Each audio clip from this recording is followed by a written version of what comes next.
So hey guys, this is Vaibhav, a first year MBBS student at VMMC and Safdarjung hospital Delhi. आज बात करेंगे 5 ऐसी चीजों की जो तुम्हें ध्यान रखनी है अपने इस बचे हुए टाइम में, ताकि तुम बहुत अच्छा स्कोर कर सको नीट 2024 में। एक्चुअली ना, मैंने इन 5 बातों में तुम्हारे जो भी मेजर सवाल होते हैं इस टाइम पे उन सब के जवाब दे दिए हैं, तो एंड तक बने रहना। Let's begin. फर्स्ट चीज है, keep faith in your self. देखो, मैं तुम्हारे कमेंट्स पढ़ता हूँ तो बहुत सारे एस्पिरेंट्स अभी डीमोटिवेटेड और लो फील कर रहे हैं। देखो, चाहे कारण कुछ भी हो कि तुम्हारा सिलेबस कंप्लीट नहीं हुआ है, रिवीजन नहीं हो पा रहा है, या फिर तुम्हारे मार्क्स अच्छे नहीं आ रहे हैं, एक चीज समझो, जो तुम्हारा कॉम्पिटिटर है वो भी ये चीज फेस कर रहा है, चाहे कोई भी एस्पिरेंट है वो भी ये चीज फेस करता है, और मैंने भी अपने टाइम पे ये चीज फेस की थी। मानता हूं ये टाइम तुम्हारे लिए टफ होगा, लेकिन एट द एंड तुम और तुम्हारे कॉम्पिटिटर में से वही अच्छा करेगा जो इस चीज को अच्छे से हैंडल कर पाएगा और अपनी पूरी एनर्जी नीट 2024 के लिए झोंक पाएगा। और याद रखना, जो ये सब तुम्हारे रास्ते में प्रॉब्लम्स आ रही हैं वो सिर्फ इसलिए आ रही हैं ताकि तुम जब कुछ फोड़ो और इंटरव्यूज वगैरह में जाओ तो कुछ बोल तो सको कि हाँ, मैंने ये सब प्रॉब्लम्स को फेस किया और उनको फोड़ के आज मैं यहाँ पे बैठा हूँ। तो सेकंड चीज है कि सिलेबस कब तक कंप्लीट करना होता है, और मैंने अपना सिलेबस कब तक कंप्लीट कर लिया था।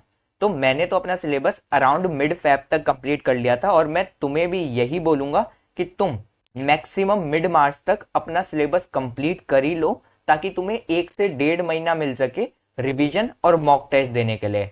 लेकिन अगर तुम बस अभी ही अपनी प्रिपरेशन शुरू कर रहे हो तो पहली चीज तो ये ध्यान रखना कि तुम अगर अपना 100% दे सकते हो तभी प्रिपरेशन करना, नहीं तो मत करना। और अपना सिलेबस तुम्हें मार्च एंड या अप्रैल स्टार्टिंग तक कंप्लीट करने की पूरी कोशिश करनी है। तो अब तुम बोलोगे कि इतने से टाइम में इतना सारा सिलेबस कैसे कंप्लीट किया जा सकता है। सो इसके लिए पीडब्ल्यू लाया है तुम्हारे लिए यकीन 6.0 बैच। ये हाल ही में 20 नवंबर को ही लॉन्च हुआ है, और इसमें 10 अप्रैल तक तुम्हारा सारा कोर्स तुम्हें करा दिया जाएगा। इसमें तुम्हें 6 दिन रिकॉर्डेड क्लासेस मिलेंगी, 4 क्लासेस एक दिन में होंगी तुम्हारी, उसके पीडीएफ नोट्स तुम्हें अवेलेबल होंगे, उसकी डीपीपी तुम्हें मिल जाएगी जिनको तुम सॉल्व कर सकते हो, उनके वीडियो सॉल्यूशंस तुम्हें अवेलेबल हो जाएंगे। और जैसा कि पीडब्ल्यू की पहचान है, यहाँ पे तुम्हें इंडिया की बेस्ट फैकल्टीज ही पढ़ा रही होंगी। इसी के साथ तुम्हारे डाउट सॉल्व करने के लिए पीडब्ल्यू का डाउट सॉल्विंग इंजन भी है, जिसमें डेडिकेटेड फैकल्टीज और तुम्हारे पीयर्स तुम्हारे डाउट सॉल्व कर रहे होंगे। और तुम्हें पीडब्ल्यू की जो एआईटीएस है उसका भी एक्सेस बिल्कुल फ्री मिल जाएगा, और उसके भी टेस्ट तुम अटेम्प्ट कर पाओगे। और अगर तुम 12th में हो या 11th क्लास में हो तो तुम्हारे लिए लक्ष्य, फास्ट ट्रैक और अर्जुना 4.0 बैच है, उसको तुम ज्वाइन कर सकते हो। और एक्स्ट्रा डिस्काउंट पाने के लिए तुम मेरा VG 150 कोड यूज कर सकते हो, जिससे तुम्हें 150 रुपीज का फ्लैट ऑफ मिल जाएगा। सो मैं लिंक डिस्क्रिप्शन में प्रोवाइड कर दूंगा, तुम जाके चेकआउट कर लेना। तीसरी चीज है रिवीजन ऑफ प्रीवियस चैप्टर्स। अब ये तुम्हारा सबसे ज्यादा पूछा हुआ डाउट भी था कि कैसे करें रिवीजन ऑफ प्रीवियस चैप्टर्स। अब मैं ना तुम्हें कोई लिस्ट प्रोवाइड नहीं करना चाहता कि आज ये पढ़ो, कल ये पढ़ना, परसों ये पढ़ना, बिकॉज तुम सबकी प्रिपरेशन का लेवल अलग है। हो सकता है जो चैप्टर मैं तुम्हें आज पढ़ने को बोलूं वो तुमने पहली बारी भी नहीं पढ़ा है, तो तुम उसको रिवाइज कैसे करोगे। और एट द एंड तुम में से 10% लोग भी जो वो एग्जैक्ट शेड्यूल होगा उसको फॉलो नहीं कर पाएंगे।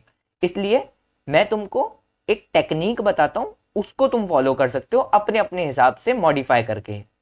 तुम करो क्या कि दिन का 1 या 2 घंटा डेडिकेट कर दो जो तुम्हारा पुराना रिवीजन है उसके लिए।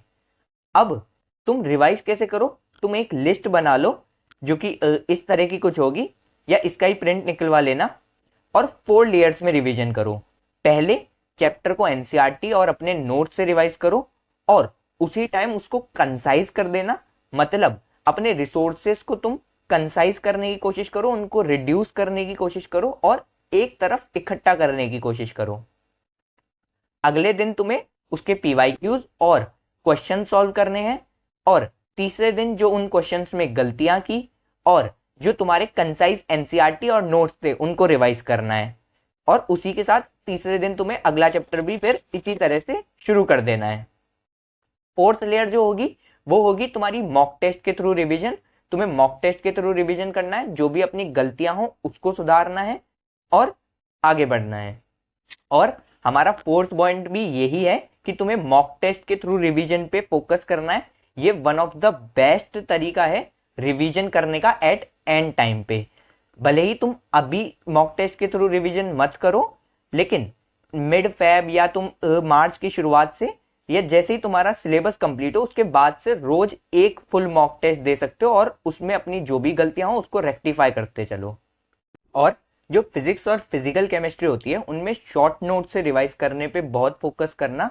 शॉर्ट नोट्स बहुत जल्दी तुम्हारा रिवीजन करा देंगे, लगभग 10 से 15 मिनट में तुम किसी भी चैप्टर को रिवाइज कर सकते हो अगर तुम्हारे पास उसके शॉर्ट नोट्स हैं तो। लास्ट चीज है stick to NCERT and PYQs. अब इस बचे हुए टाइम में तुम्हें मिनिमम 2 से 3 बार अपने जो भी पीवाईक्यूज हैं उनको सॉल्व करना ही है, बिकॉज पीवाईक्यूज से डायरेक्टली क्वेश्चंस भी डिराइव्ड होते हैं और मोर और लेस उसी तरह के क्वेश्चंस तुम्हें हर साल देखने को मिलते हैं। और ऑर्गेनिक और बायो में तुम 10 से 12 साल के जो पीवाईक्यूज हैं उनको सॉल्व कर लो। बाकी सब्जेक्ट्स में तुम मिनिमम 20 से 25 साल के तो पीवाईक्यूज लगा ही लेना। और एनसीईआरटी बेस्ड पढ़ने के लिए बस एक चीज करना कि जब तुम अपने रिसोर्सेज को कंजाइज कर रहे होंगे तो जो एनसीईआरटी से बाहर की चीजें हैं उसको उसमें इंक्लूड मत करना, या तुम्हें लगे कि बहुत ज्यादा ही इंपॉर्टेंट है तो ऊपर ऊपर से देख लेना, उसको रटने के पीछे ज्यादा टाइम वेस्ट मत करना। उसको तुम जो एनसीईआरटी की चीजें हैं उनको रटने पे इन्वेस्ट करना। तो यही था आज का वीडियो, मिलते हैं नेक्स्ट वीडियो में। Thanks for watching.